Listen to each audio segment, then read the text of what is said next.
I suggest to you that sales management is an archaic concept. Back in the good old days when we were making lots of sales, now I know we are here in the Las Vegas market. I know the Las Vegas market and maybe a few others in the country today are really hot markets. But in most markets, raise your hand if you're not from Las Vegas, and if in your market you're having to work kind of hard to get the sales you're getting. Okay. In the good old days back in the 80s when we had inflation running rampant like we talked about yesterday and more buyers than there were homes available and all of that, most managers were sales managers. What do I mean by that? They managed the aftermath or the chaos that resulted when a sale was made. Their primary function was to take care of all the chaos and the aftermath of a sale that's already taken place. So they weren't truly, in effect, were sales managers. But what I would rather call what we're going to talk about today, tomorrow, and Sunday is this: asset management. Asset management. Now, if we advertised this program in Builder Magazine as a program about asset management, you wouldn't have come. Your companies would have sent the chief financial officers. But in effect, what we do is we manage assets. And the assets that we manage are customers. Customers are assets. It costs $2 to $3 to $4 to $5 to $600, whatever it might be, to get them in at the front door. It costs us that much money to get them in the front door. Once they're in the front door, now they become an asset that needs to be managed as a customer. Our sales team, the people that are on the sales team, they are assets, aren't they? So we're going to talk about managing those assets. How do we acquire the right asset? How do we nurture that asset? How do we have that asset grow and increase its net worth? And then all of the physical things that we use, our models and our sales aids and props and brochures and all of those things, they're all assets. So what really conceptually, we're going to be talking about asset management in the new home sales arena. Referral rate. What is our referral rate? Boy, that's a measure of success, isn't it? That's a measure of success. What's our customer satisfaction level? What is the satisfaction level of the people that we've already done business with? You see, it is easier in any business, whether it's my business or your business or the insurance business. I'll say a few things about the insurance business because that's who's next door, and maybe if I say some things for them, they won't have to talk so loudly among themselves. Whether in the new home building business or any business, it is far easier to do more business with people that you've already established a relationship with. Not only easier, far less expensive to do that than it is to what? Go out and get new business. Far less expensive to do more business with people we've already done business with and with whom we've established a relationship than it is to go out and get new business. So what's our referral rate? Our level of customer satisfaction and, therefore, the customer's willingness, their willingness to refer. Now, once we get them to a point of willingness to refer, we now have to have a procedure, a process, a strategy, and a tactic that says, hey, I'm going to ask them. If they're willing but we don't ask them, they might not come walking in. I'm always amused when Marilyn or I or Bonnie go into companies and we'll say, we look at these, we ask them these pieces of information to kind of get a picture of where they are. We'll say, what's your referral business? Oh, and they're so delighted. They'll go, oh, our referral business, we do, 5 to 10% of our business is referrals. And they're so excited to tell me that. I'll say, really? Well, that's good. Could you please show me your referral acquisition program? Oh, we don't have a program, Bob. They just come in and give us names. I said, wait a second, let me see if I understand this. You don't have a program? You don't have a strategy? A tactic? There's nothing you really proactively do? And they just come in and give you, and 10% of your sales are referrals? Wow. Can you imagine what you could do if you had a strategy and some tactics? You see, if they're willing to refer and we don't reach out and touch them and ask them, what are we missing? Referral rate. Referral rate is a major measure of how successful we are. So when we start talking later about how to have sales meetings, and when we start talking later about role-playing and doing some of this stuff, what we're suggesting is, if you have a process and something that you wish your team to implement, everyone has to do it. There can be no exceptions. As Don Shula once said, the all-time winningest coach in the National Football League, and say, I believe if you're going to get advice, you want to take advice from people who really know how to do it. That's why I love to have Zig do this program with us. Isn't he a classic example of a winner? He certainly is. That's why when he tells you stuff, like he's been there.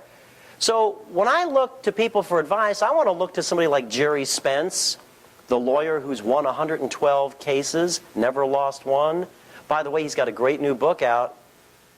You might want to get it. It's called How to Argue and Win Every Time by Jerry Spence. You've all seen him on television now with the OJ thing. You know, he's the guy that wears the vest and all that. Brilliant, brilliant, brilliant man. He has won 112 criminal cases. He's never lost one. Now, I would suggest to you the guy must be good. He's written a phenomenal book. It's called How to Argue and Win Every Time.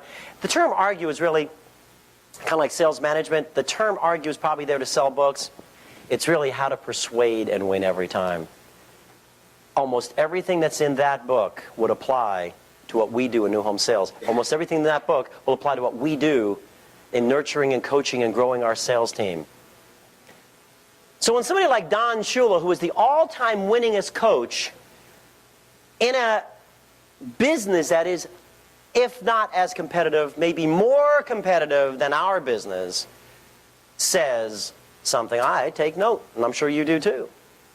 By the way, he's got a great new book. It's been written with Ken Blanchard. Ken Blanchard and Don Shula teamed up to write a great new book. Those of you that get Success Magazine probably already received a copy of it. It's called Everyone's a Coach. I highly recommend it because you see, everyone in this room with us today, everyone in this class, everyone in this meeting with us is a coach. That's what we are, we're coaches. Get that book, Everyone's a Coach. But Don Shula said one time, I cannot have one set of rules for 43 players and a separate set for one. I don't care how good they are. I don't care how fast they run. I don't care how far they can throw or kick the ball. If they cannot be a part of this team and put the team's goals above their own personal needs, I want some other coach to have to waste their time laying awake at night wondering how to cope. Can't have one set of rules for 43 people and another set for one, regardless of how productive they seem to be on the surface. And I'll tell you what, we know as builders and as managers, marketing directors, we know we are in trouble. We know we are in big trouble when an agent or one of our salespersons ever comes to us with a purchase agreement or an offer in a folder under their arm, and before they show it to us, the last thing they say is, these are lovely people. These are really lovely people, and they're qualified. And they can move in tomorrow, and better yet, Martin, they've got 9 friends that want to come here and take advantage of us too.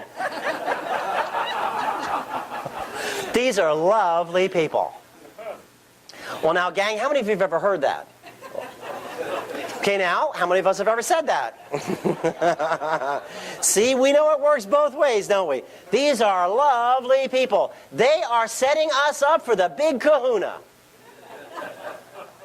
See, I suggest to you that lovely people don't try to take $5,000 or $10,000 out of my pocket. Which leads to this thought. I heard one time a definition of marketing and selling. That marketing and selling is the gentle art and science of extracting money from someone else's pocket without resorting to violence. So it was George. I said, George, I said, how many salespeople work for you? And he paused for a moment, kind of like an analytical type. He paused, scratched his temple, and he says, oh, about half of them.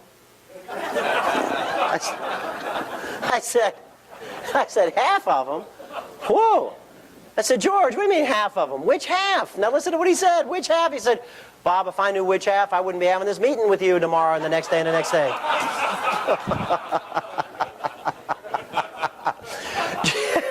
George Ogilvy, the great advertising guru, once said, actually I think George must have heard him say that. George Ogilvy, the great advertising guru, one time in a meeting, and he was, this guru of advertising, in a meeting of the National Advertising Council, of all the top advertising people in the world, plus their clients in New York City, is a speaker on this podium, and he came up with this brilliant idea.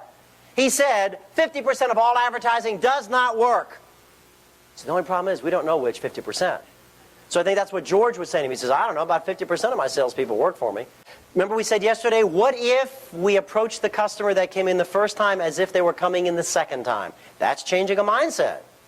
Change the mindset, what starts to change? The vision changes, the strategy changes, the tactic changes, the end result will get better. As General George S. Patton said, as he was talking to the troops, his troops, the night before they were to go into battle for the first time against General Rommel in the desert.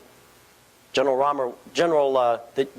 German General Rommel. Well, that's a tough one. German General Rommel. Rommel was known as the Desert Rat. He had written all the books. Good, just checking.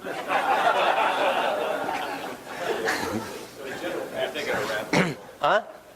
I'm thinking of who? Rat Patrol, there you go, yeah. General Patton said to his troops the night before they were going to battle against Rommel, the Desert Fox. Now Rommel had written all the books on tank warfare in the desert up till that time. He was the world-class expert. So Patton, knowing that he was going to have to go into battle against this person, implemented a Stephen Covey principle before Covey ever even said it. First seek to understand, then seek to be understood. So General Patton had them gather, steal, beg, borrow, get from libraries, translate. He got a hold of every book that Rommel had ever written. The textbooks that Rommel used to teach his troops how to be superior in desert warfare. And Patton studied them, dissected them, and knew everything that Rommel knew. Then he said to his troops the night before battle, he said, "Gentlemen, tomorrow when we go into battle, if your tactics are sound," and he said, "I assure you they are, because I studied him and I wrote ours." See, Patton had a bit of an ego. But as Joe Namath said, it ain't bragging if you can do it. So Patton said, if your tactics are sound, and I assure you they are, because I studied his and I wrote ours, and each of you executes flawlessly with passion, victory will be ours. He said that. And it is true today. If your tactics are sound, and you will know they're sound because you will have created them. And then if you can encourage and nurture and coach and change paradigms and get our people to have a greater and higher vision and to share your passion, and they then will execute flawlessly, victory, total win-win-win will be everyone's. It'll be ours, it'll be theirs, it'll be the customers. Many people don't like our program, particularly some old experienced pros, because we're asking people to change and get rid of old bad habits and get into new habits. You know what? Change is difficult for a lot of people, isn't it? Isn't it, Sheridan? People fight change. I suggest that there's something called fad that's involved with change. You might want to write down fad, and I'll tell you what it means. Fad. Anytime there's change involved, usually a fad occurs. The F stands for fear. First thing it sets in is fear. Oh my God, we're making change. What's going to happen to me? Oh, we're going to make a change. Don't make waves. We've never done it that way before. It won't work. We've been doing it this way forever. Look at my track record. Oh, I'm so afraid of the change. People are afraid of change. It's human nature. Now, after the fear sets in, now there's anger. Now they get angry. What do you mean you're going to change? Why are you making me do it differently? I don't talk like that. I've been doing it this way for 10 years. Don't you appreciate what I've done for you? Look at all I've done for you. If it weren't for me, you wouldn't be where you are. And now you're doing this. I got to go to sales training. Come on, give me a break. 5-minute drill, role play. Ah, come on, leave me alone. I'm a top producer. They get angry. They really get angry. Then the D is denial. Go into denial. I don't need to do this. Change. We don't need to do this. Get rid of this guy. He's nothing but trouble. Don't bring him around anymore. He's disrupting everything. Boy, this sales training is taking him away from selling houses. Does that sound familiar? This sales training is taking me away from selling houses. We actually had a salesperson go to the builder. This was a person working for a marketing company.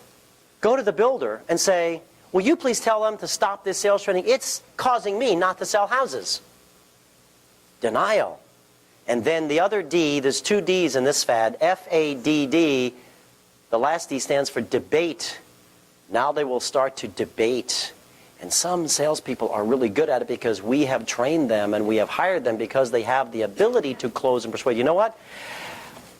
If you allow people to wear you down a little bit at a time when you try to implement change that you know is for the good, they will stop you and they will win every time.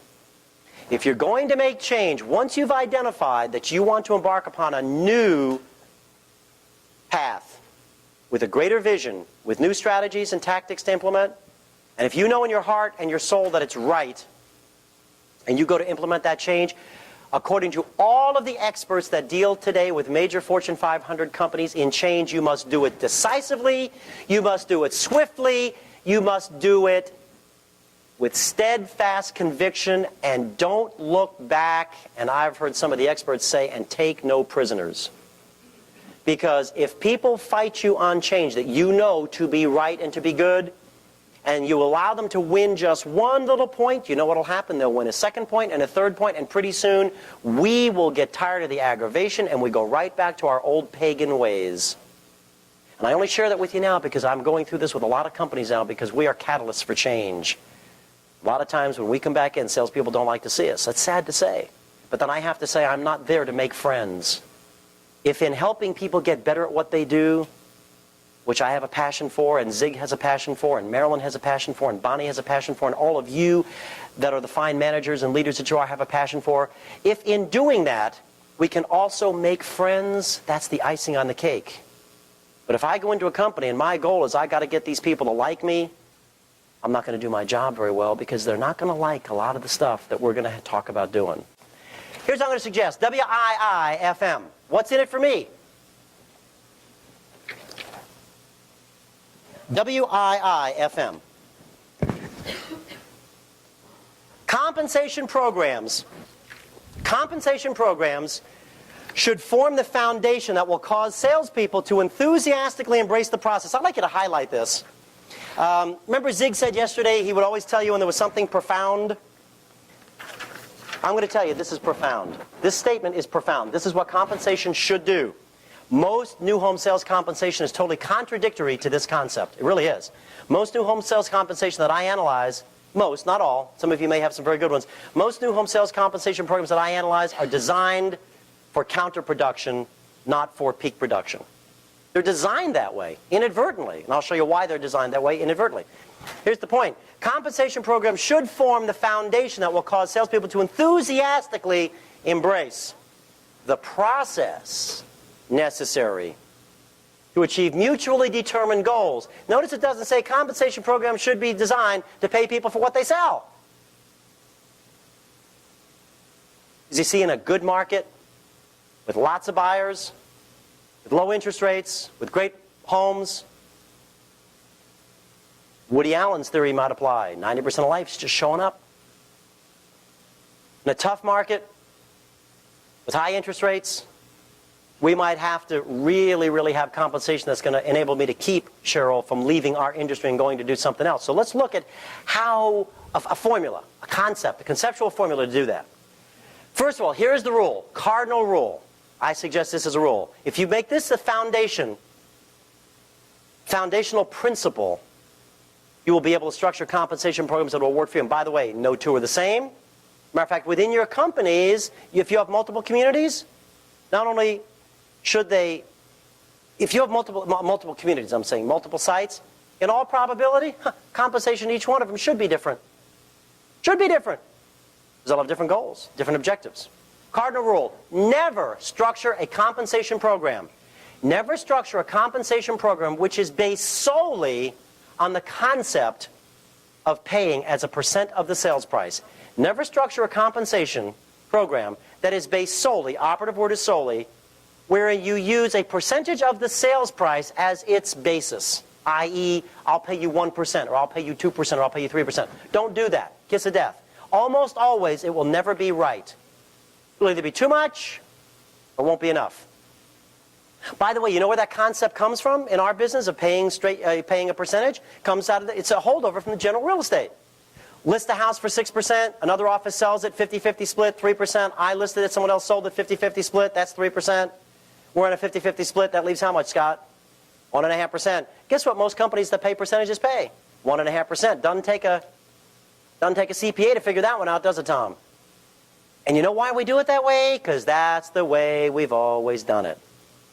I'm here to share with you a new way of looking at this, because we're in the retail business, we're not in the real estate business. Real estate rules do not apply to new home sales, because we're not in the real estate business. We're in the retail business. So let's look at compensation the way retail people look at it. Now, let me give you an example of something. If you have more than one sales situation, meaning more than one site, the compensation programs do not necessarily need to be the same for each. As a matter of fact, if you do this formula we're talking about, they almost always will be different by some small measure. Because we may have one community. See, how many of you have this problem or challenge right now? How many of you manage multiple sites with different salespeople on those sites? How many of you have in those multiple, maybe not right now today, but let's say in the last year, have had a site that you bring it on and babe, it's a hot seller. I mean, you bring this sucker out and it's selling fast. Raise your hand if you've had that. And while you have that, you also have another site that's not selling very fast at all just because all things are wrong. We bought the wrong land, we put the wrong product, didn't put beautiful veneer tile on the roof. I mean, this bugger is tough to sell. Raise your hand if you have that condition.